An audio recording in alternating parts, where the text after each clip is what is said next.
1947 में जब भारत आज़ाद हुआ तब पूरी दुनिया की नज़र उस पर टिकी हुई थी।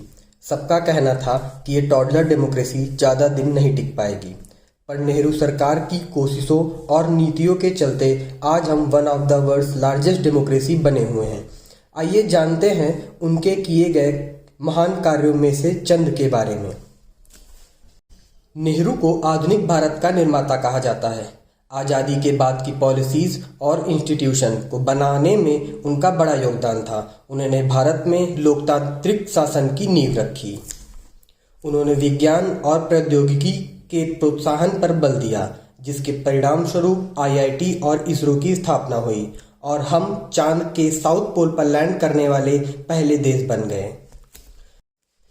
भारत जब आज़ाद हुआ तब गरीबी एक बहुत बड़ा चैलेंज था। उसको कम करने के लिए इंडस्ट्रियलाइजेशन और प्लानिंग को बढ़ावा दिया गया, जिससे फाइनेंशियल सेल्फ रिलायंस को बढ़ावा मिला।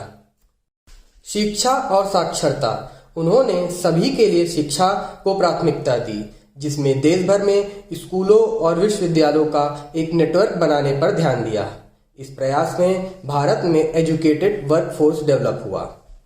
असंगठित और विदेश नीति, उन्होंने नॉन अलाइंड मूवमेंट का सपोर्ट किया और कोल्ड वॉर के दौरान भारत ने तटस्थ बनकर अपनी भूमिका निभाई और वैश्विक शांति और सहयोग को प्रोत्साहित किया।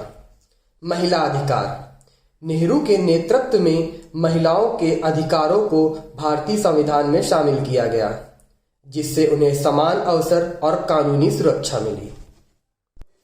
भूमि सुधार, उन्होंने खेती से संबंधित मुद्दों के समाधान के लिए भूमि सुधार का समर्थन किया और ग्रामीण क्षेत्रों में सामाजिक और आर्थिक असमानता को कम करने के लिए उन्होंने इस पर ध्यान दिया।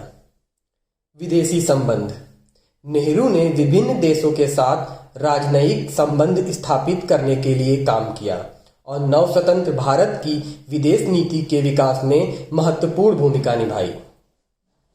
पंचायती राज प्रणाली, नेहरू ने पंचायती राज प्रणाली के माध्यम से स्थानीय स्वशासन को बढ़ावा दिया, जिससे समुदायों को अपने विकास पर अधिक नियंत्रण लेने की स्वतंत्रता मिली।